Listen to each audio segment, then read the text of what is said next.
मणिपुर का situation is a lot more than meets the eye, क्योंकि अगर आप इन प्रोटेस्ट के टाइमलाइन को स्टडी करोगे तो ये इतने जल्दी ट्रिगर हुए कि सिर्फ 1 या 2 दिन में ये प्रोटेस्ट एकदम से वायलेंट हो गए। ये पूरा मुद्दा अगर सिर्फ एक कम्युनिटी के एसटी स्टेटस मिलने का है, सिर्फ किसी एक कम्युनिटी को एसटी स्टेटस मिल रहा है, किसी कम्युनिटी से छीना नहीं जा रहा है, अगर ये मुद्दा वाकई में सिर्फ इसी का है तो क्या इतने बड़े लेवल पे इतने महीनों तक राइट्स होने चाहिए थे? सिंपल है, ये सिर्फ एसटी स्टेटस का प्रॉब्लम हमें बताया जा रहा है, एक्चुअल रूट प्रॉब्लम इसका कुछ और ही है।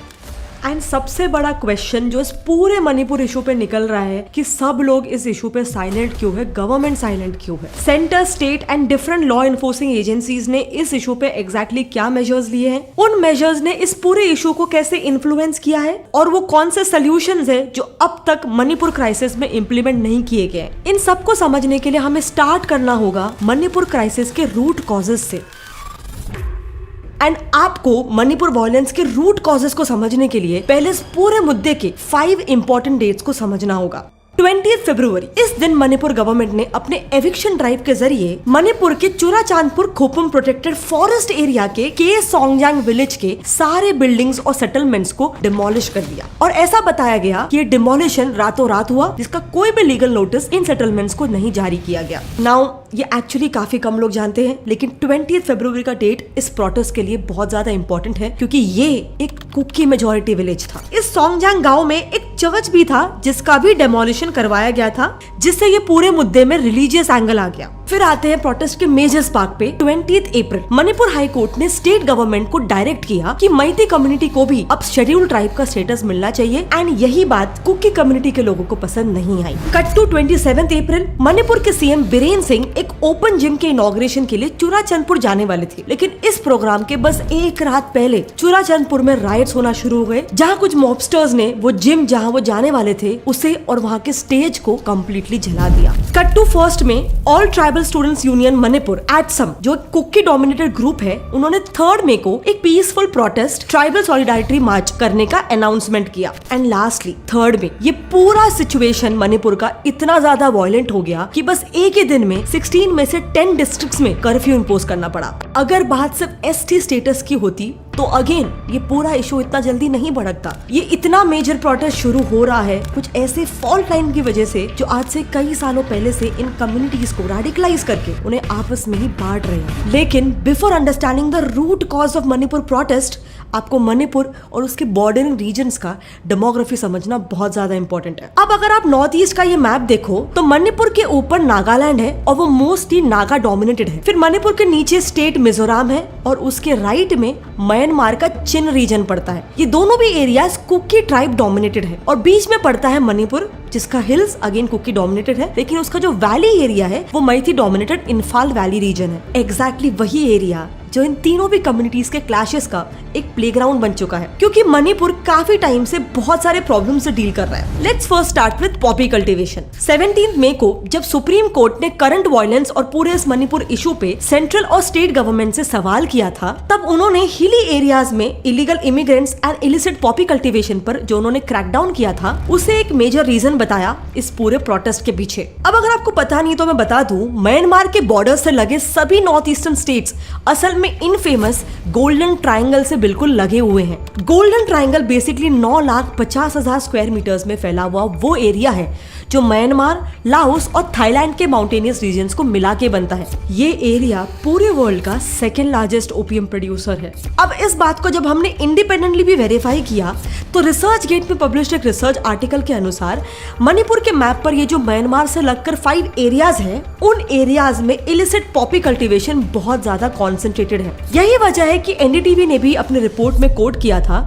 कि 2017 से लेकर 2023 में सिर्फ इन 5 to 6 इयर्स में ही मणिपुर के हिल्स में 15,400 एकर्स का लैंड पॉपी कल्टिवेटेड लैंड में शामिल हो चुका है। एंड इसीलिए मणिपुर में इलीगल ड्रग्स पाए जाने की खबरें आए दिन सामने आती रहती है। इन फेक मीडिया रिपोर्ट्स के अलावा मणिपुर के ही डीजीपी पी दोंगल जी ने भी जनवरी में हुए एक प्रेस कॉन्फ्रेंस में यही कहा था कि पिछले 5 साल में ही करीब 238 किलोग्राम ऑफ हेरोइन सिर्फ मणिपुर में पकड़ा गया है, जिसकी bye the way international market में कीमत है करीब 1785 crore rupees. Now, poppy cultivation being one of the major root causes of this issue is again linked to illegal immigration, जो again है इस पूरे इशू का सेकेंड रूट कॉज। अभी हाल ही में ही ड्यूरिंग दिस प्रोटेस्ट ओनली जुलाई 22 और जुलाई 23 के बीच बॉर्डर फोर्सेस ने मणिपुर में करीब 718 इलीगल बर्मीज इमिग्रेंट्स को पकड़ा था।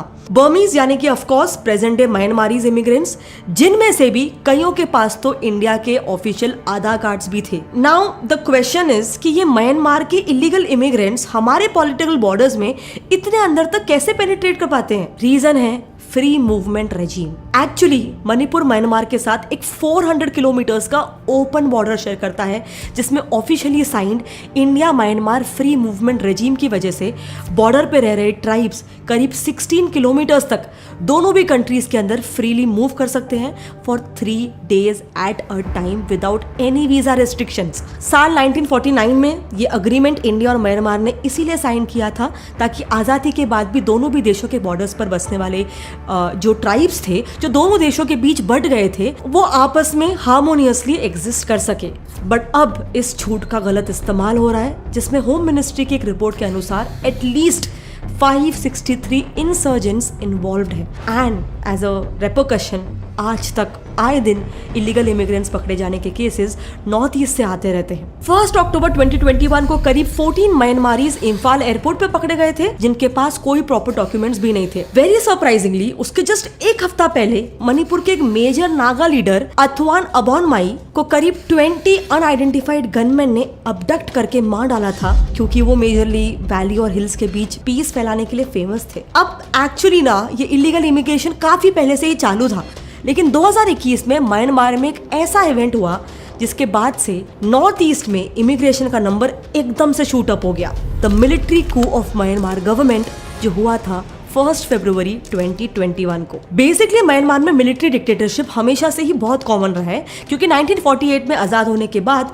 उनकी कंट्री में 1962 से लेकर 2011 तक, अभी हाल ही तक, मिलिट्री ही रूल किया करती थी। एंड इसीलिए म्यांमार हमेशा से ही एक काफी डिस्टर्ब देश रहा है, hence the illegal immigration into India. लेकिन 2021 के मिलिट्री कू के बाद से तो यूएनएचसीआर, जो बाय द वे दुनिया भर के अलग अलग रेफ्यूजीज का काउंट रखती है और यूनाइटेड नेशंस का ही एक ब्रांच है, उनके एक ऑफिशियल रिपोर्ट के हिसाब से सिर्फ अकेले कू के बाद से ही इंडिया में करीब 22,000 म्यांमारीज इलीगली माइग्रेट होकर सेटल हुए हैं। 22,000 is a very huge number. वियॉन के एक दूसरे आर्टिकल के हिसाब से तो म्यांमार के चिन रीजन, जहाँ का कल्चर एथनिकली कुकीज से काफ़ी ज़्यादा मेल खाता है, वहाँ का लिटरली 12,000 की आबादी वाला एक पूरा का पूरा टाउन ये खाली हो चुका है। इनफैक्ट ये सिर्फ मणिपुर की स्थिति नहीं है, ये मिजोरम जैसे बाकी बॉर्डरिंग नॉर्थ ईस्टर्न स्टेट्स में भी हो रहा है। मिजोरम की एक पार्टी और राज्यसभा के एमपी के वानालाल वीना ने स्टेटमेंट दिया है कि उनके स्टेट में आज 60+ कैंप्स बने हैं, जहां 40,000 से भी ज्यादा इलीगल म्यांमारीज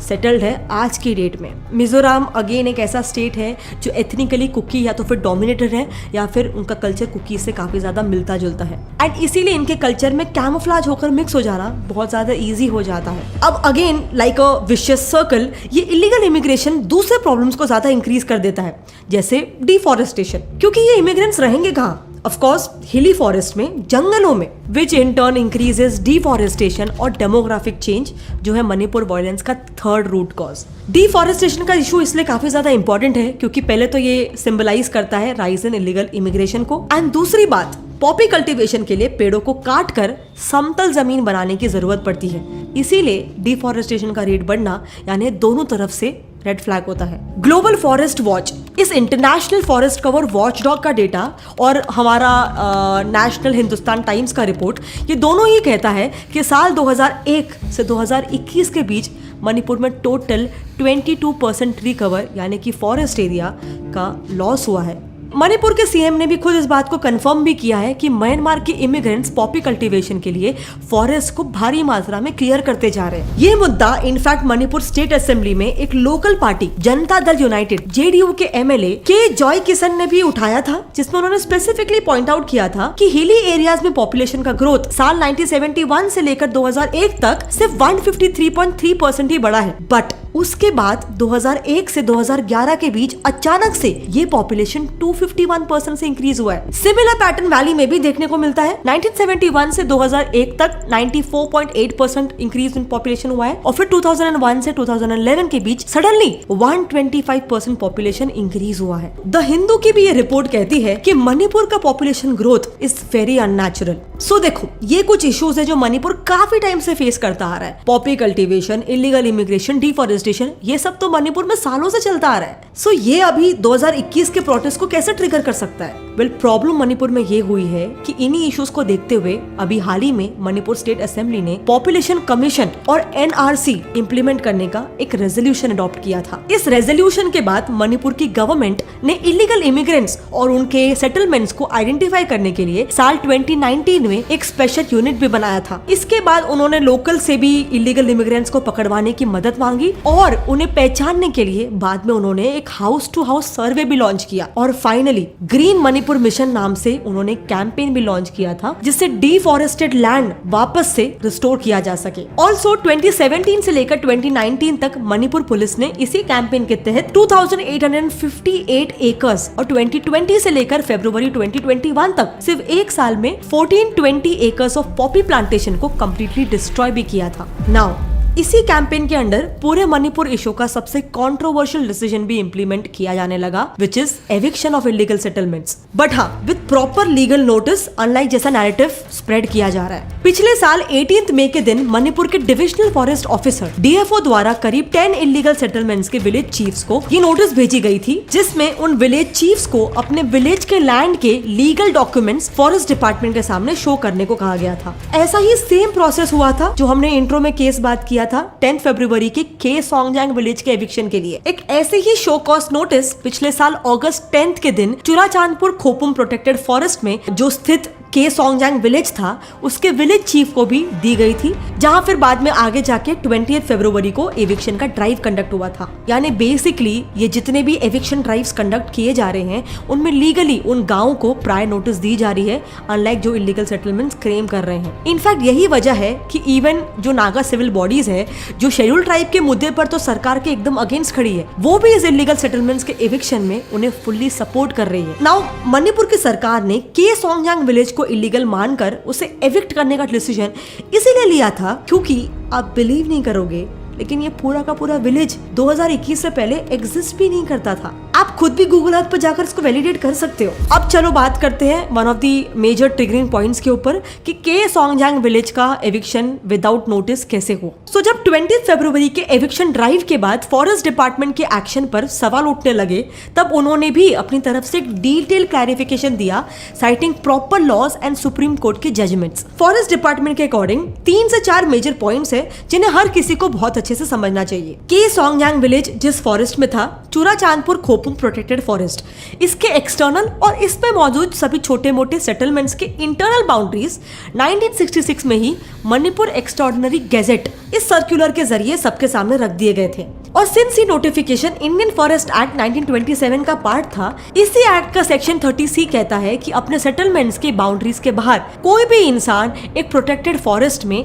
माइनिंग, ग्रेजिंग, एग्रीकल्चर ऐसे कोई भी फॉरेस्ट डिस्ट्रॉइंग एक्टिविटी नहीं कंडक्ट कर सकता है। नाउ कॉन्ट्ररी टू दिस, जैसा कि मैंने पहले भी कहा, के सोंगजांग ये गांव 2021 में बना है, so according to government it becomes illegal. अब इस पे सोंगजांग के विलेज चीफ का जवाब था कि उनका गांव ओरिजिनली 1926 में ही ऑफिशियली रिकॉग्नाइज किए गए कोंगपी नाओसेन विलेज का एक पार्ट हुआ करता था, जो बस एक मेशेट या फिर बाइफर्केशन के तौर पे उस ओरिजिनल ग्रुप से सेपरेट हुआ था। बट इस पे फॉरेस्ट डिपार्टमेंट ने ये क्लैरिफिकेशन दिया है कि सोंगजांग विलेज कुंगपी नाओसेन का मशट है, बाइफर्केशन है, इसका कहीं पे भी कोई मेंशन नहीं किया गया है। और अगर वो मेंशन होता तभी भी सुप्रीम कोर्ट के VPC नंबर 202 ऑफ 1995 इस ऑर्डर के तहत, सिंस वो 1966 नोटिफिकेशन के बाद बाइफर्केट हुआ था, तो वो एक नए एंक्रोच लैंड के तौर पे ही देखा जाएगा। फिर उस विलेज चीफ के द्वारा एक थर्ड आर्गुमेंट ये भी उठाया गया था कि मणिपुर रेवेन्यू डिपार्टमेंट के इस ऑर्डर नंबर में डिस्ट्रिक्ट सब डिवीजन कांगवाई में सोंगजांग गांव को भी इंक्लूड किया गया है। बट इस पर भी फॉरेस्ट डिपार्टमेंट ने मणिपुर स्टेट गवर्नमेंट के 1994 में दिए गए ऑर्डर को कोट करते हुए कहा कि फॉरेस्ट एक्ट्स एंड रूल्स को वायलेट करने वाला कोई भी फैसला नल एंड वॉइड गिना जाएगा, क्योंकि पहले से ही एप्लीकेबल फॉरेस्ट लॉ को कोई दूसरा लॉ कॉन्ट्रडिक्ट नहीं कर सकता है। कहने का मतलब ये है कि फॉरेस्ट डिपार्टमेंट ने हर तरह से सोंगजांग विलेज को इलीगली एंक्रोच लैंड साबित किया है, अब तक एटलीस्ट। लेकिन फिर भी चलो, अगर हम इस बात को भी डिबेटेबल कंसिडर करें, लेकिन तब भी कुछ चीजें सेंस नहीं बनाती है। फॉर एग्जाम्पल, सोंगजांग के विलेज चीफ ने अपनी गांव को जिस कुंगपी नाओसेन विलेज का बाइफर्केशन बताया है, वो विलेज असल में कुंगपी नाओसेन की बाइफर्केशन बाउंड्री से 1.3 किलोमीटर दूर स्थित है। इसी सस्पिशन के बेसिस पर फॉरेस्ट डिपार्टमेंट ने के सोंगजांग विलेज के चीफ को पहले भी 10 अगस्त 2022 को ही शो कॉज नोटिस भेजी थी। फिर जब उसका रिप्लाई नहीं आया तो 30 जनवरी 2023 को दूसरी नोटिस भेजी गई, और फिर जाके 6 फरवरी को विलेज चीफ से कोई सैटिस्फैक्टरी प्रूफ नहीं मिलने की वजह से 10 फरवरी को फाइनली एविक्शन नोटिस देकर 10 दिन बाद उसके 20 फरवरी को एविक्शन ड्राइव कंडक्ट की गई। एंड इस केस में तो 1927 इंडियन फॉरेस्ट एक्ट में जिस फॉरेस्ट को प्रोटेक्टेड घोषित किया गया, उसके बाउंड्रीज 1966 में सेट कर दिए गए थे कि कितने विलेजेस और कितने एरियाज तक वो सीमित है। सो सुप्रीम कोर्ट के आदेश के अनुसार इस ईयर 1966 के बाद उसमें कोई नया गांव भी नहीं बन सकता, ना कोई गांव बाइफर्केट होकर अलग हो सकता है, और ना ही कोई दूसरा कानून इन ओरिजिनली एग्जिस्टिंग फॉरेस्ट लॉज को वायलेट कर सकता है। यानी बेसिकली ये पूरा एविक्शन ड्राइव एक्चुअली लीगल था, उसने बस वायलेंट मोड इसीलिए ले लिया था क्योंकि फर्स्टली इस सोंगजांग गांव में एक चर्च भी था जिसका भी डेमोलिशन करवाया गया था, जिससे ये पूरे मुद्दे में रिलीजियस एंगल आ गया। एंड सेकेंडली, कोई भी ट्राइब, फिर चाहे वो कुकी हो, नागा हो, मैती हो, ये अपने डिमांड्स को एक दूसरे के साथ बैठकर नेगोशिएट करने के लिए ही रेडी नहीं थे, क्योंकि इस पूरे मणिपुर इशू में ना एक मेजर एंगल आ जाता है मणिपुर के मिलिटेंट ग्रुप्स का। देखो, बेसिकली कुकी, नागा, मैती, इन सब के मांगे अलग अलग है, एंड तीनों भी कम्युनिटीज ने अपनी अपनी मांगों को पूरी करने के लिए अलग अलग तरीकों का यूज किया है, चाहे वो सही हो चाहे वो गलत हो। 1980s में बना सबसे पहला और सबसे बड़ा Kuki Zomi insurgent group Kuki national organization KNO, जो by the way Manipur Myanmar border से ऑपरेट करता है, ये आए दिन मणिपुर को काट कर अपने लिए एक अलग कुकी लैंड की मांग करता रहता है। Then the national socialist council of Nagaland NSCN, ये एक ऐसा नागा नेशनलिस्ट और सेपरेटिस्ट ग्रुप है जो नॉर्थ ईस्ट इंडिया और नॉर्थ वेस्ट म्यांमार को कंबाइन करके अपने लिए एक इंडिपेंडेंट नागा स्टेट नागालैंड बनाना चाहता है, जिसमें बाय द वे मणिपुर के सदर हिल्स भी आते हैं। फिर 1964 से लेकर अब तक कई मैती इंसर्जेंट ग्रुप्स भी बने हैं। United national liberation front UNLF, people's revolutionary party of Kangleipak PREPAK और पीपल्स लिबरेशन आर्मी PLA, जो चाइना द्वारा बैक्ड है और पूरे मणिपुर को ही इंडिया से अलग करना चाहती है। अब आप खुद ही सोचो, ऐसे ओवरलैपिंग डिमांड्स को साथ में कैसे फुलफिल किया जा सकता है। ऑब्वियसली ये लोग कभी भी एक टेबल पर आ ही नहीं पाएंगे। बस यही है करंट सिचुएशन का लीडिंग कॉज। ऊपर से काफी इंटरेस्टिंग सिस्टम यहाँ पर एक ऑपरेट करता है। एक prominent think tank Vivekananda international foundation VIF, इन्होंने नॉर्थ ईस्ट के इलीगल इकोनॉमी पर एक रिसर्च की थी, according to which Meitei, Kuki और नागा, इन तीनों कम्युनिटीज के मिलिटेंट ग्रुप्स का अपना एक अलग ही टैक्सेशन सिस्टम चलता है मणिपुर में, जिससे ये मिलिटेंट ऑर्गेनाइजेशंस मणिपुर के लिटरली गवर्नमेंट ऑफिशियल से तक 25% टैक्स कलेक्ट करते हैं as a sort of protection tax, कभी बाकी मिलिटेंट ग्रुप से बचाने के लिए, तो कभी पॉपी कल्टीवेटर्स के इकोसिस्टम को बचाने के लिए। सो चलो, नाउ दैट वी नो कि पूरा मुद्दा कितना कॉम्प्लिकेटेड है एंड ये ओरिजिनेट कहाँ से हो रहा है, अब आगे क्या, इस मुद्दे को सॉल्व कैसे करेंगे। तो देखो, इसे सॉल्व करने के लिए मणिपुर यूनिवर्सिटी के लॉ डिपार्टमेंट के हेड डॉक्टर प्रेमानंदा सिंह जी के अनुसार मणिपुर में ही कुछ long term and immediate action लेना बहुत ज्यादा जरूरी है। As a long term action उनका कहना है कि फर्स्टली मणिपुर में मैतीस हो, कुकीज हो, नागास हो, इन सभी ट्राइब्स के लिए एक लेवल प्लेइंग फील्ड बनाया जाए, फॉर विच पूरे इंडिया में करंटली लागू ऐसे जितने भी पॉलिसीज या फिर एक्ट्स है जो ब्रिटिश टाइम से चले आ रहे हैं, उन्हें प्रॉपर्ली रिव्यू करके या तो फिर हटाया जाए या तो फिर उन्हें अमेंड किया जाए according to current needs. Secondly, जैसा कि हमने देखा, मणिपुर में बहुत बड़ा प्रॉब्लम म्यांमार से हो रहे इलीगल इमिग्रेशन का भी है। सो इस पर डॉक्टर सिंह का कहना है कि सरकार को जल्द से जल्द अपने लीगल एंड इलीगल सिटीजन्स को आइडेंटिफाई करने के लिए मणिपुर में एक रोबस्ट सिस्टम खड़ा करना बहुत इंपॉर्टेंट है। नाउ चलो, ये तो लॉन्ग टर्म चीजें हैं, हैं short terms and immediate actionables क्या हो सकते हैं। सो इस पर डॉक्टर सिंह का कहना है कि सरकार को सभी मिलिटेंट्स, फिर चाहे वो किसी भी ट्राइब के हो, कुकी, नागा, मैती, उन पर एक हैवी क्रैकडाउन करना चाहिए ताकि सबसे पहले इस झगड़े से वेपन्स और आर्म्स बाहर निकले। अदरवाइज टेम्पररीली सबको शांत करना मतलब सिर्फ एक कॉस्मेटिक चेंज करना जैसा हो जाएगा। खैर, एक और prominent Indian defence think tank MPIDSA, जिसे बाय द वे हमारी मिनिस्ट्री ऑफ डिफेंस खुद फंड भी करती है, उनका कहना है कि मणिपुर में एक मेजर प्रॉब्लम एजुकेटेड अनएम्प्लॉयमेंट का है। उनके अनुसार मणिपुर में 1993 से 2012 के बीच अनएम्प्लॉयड एजुकेटेड यूथ की तादाद 2.28 लाख से बढ़कर 7.14 लाख तक बढ़ चुकी है एंड आज तक ये आंकड़ा बढ़ता ही जा रहा है। इसके पीछे दो मेजर रीजंस है। पहला, मणिपुर में प्राइवेट इंडस्ट्रीज की बहुत ज्यादा कमी है और दूसरा, गवर्नमेंट सेक्टर में बहुत ज्यादा लिमिटेड एम्प्लॉयमेंट है। अगर ये प्रॉब्लम सॉल्व होती है तो पॉसिबली ये मणिपुरी यूथ को एंकरेज करेगा कि वो मिलिटेंसी और नार्कोटिक एक्टिविटीज को छोड़ के मेन स्ट्रीम और लीगल जॉब्स में अपने आप को एनरोल करे। देन ये सब के अलावा कुछ ऐसे सोल्यूशंस भी है जो मेरे हिसाब से हम इम्प्लीमेंट कर सकते हैं। आज सिचुएशन ऐसी हो गई है कि वहाँ की जनता, मणिपुर की पुलिस, वहाँ की आर्मी, कोई भी फोर्सेज या कोई भी लीगल सिस्टम को ट्रस्ट नहीं कर रही है। सो टू टैकल दिस, हमारा ये मानना है कि सारे स्टेक होल्डर्स, फिर चाहे वो सेंट्रल गवर्नमेंट हो या स्टेट गवर्नमेंट हो या सारे ट्राइबल ग्रुप्स और सिविल सोसाइटी के मेंबर्स हो, इन सबको एक साथ मिलाकर एक ऐसी पीस कमेटी एस्टैब्लिश करनी चाहिए जिसका सुप्रीम मीडिएटर सभी कम्युनिटीज द्वारा ट्रस्टेड हो। देखो, रिलीजियस इशू जो इस पूरे मुद्दे में काफ़ी ज़्यादा उछल के आ रहा है, वो एक्चुअली काफ़ी कम लोग जानते हैं कि इतना इंपॉर्टेंट इस पूरे इशू में नहीं है।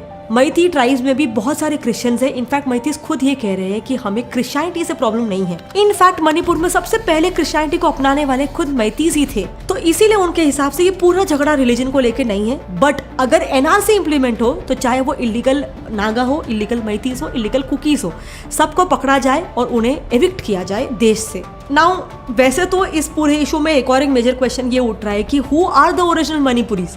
अब वैसे तो इसमें मेरा ये मानना है कि अगर कोई भी ट्राइब सफिशिएंट टाइम से इंडिया में रह रहा है एंड वो इंडियनाइज हो चुका है तो अल्टीमेटली वो इंडियन ही है। बट स्टिल इस पूरे इशू को समझने में एक हिस्ट्री का भी बहुत इंपॉर्टेंट रोल है। इसीलिए हमने हमारे दूसरे वीडियो में मणिपुर के पूरे हिस्ट्री को डिटेल में कवर कर रखा है।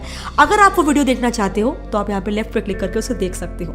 इसके अलावा आई थिंक ऑनेस्टली इस पूरे मणिपुर इशू में इतना सारा मिसअंडरस्टैंडिंग, इतना सारा मिसकम्युनिकेशन है। हम खुद जब इस पर रिसर्च कर रहे थे, हर दिन कुछ नई बात आ रही थी एंड बहुत ज्यादा रिलीजन के बेसिस पे, ट्राइब्स के बेसिस पे इस इशू को डिफ्लेक्ट करने की कोशिश की जा रही है। इसका रूट कॉज एक्चुअली में कुछ और ही है, जैसे आपने देखा, एंड आई डोंट थिंक काफी ज्यादा लोग इसके बारे में जानते हैं। इसीलिए प्लीज आप इस वीडियो को जितना हो सके अपने फ्रेंड्स और फैमिली में शेयर करना, इससे हमारी बहुत हेल्प होगी। मिलते हैं अगले टाइम।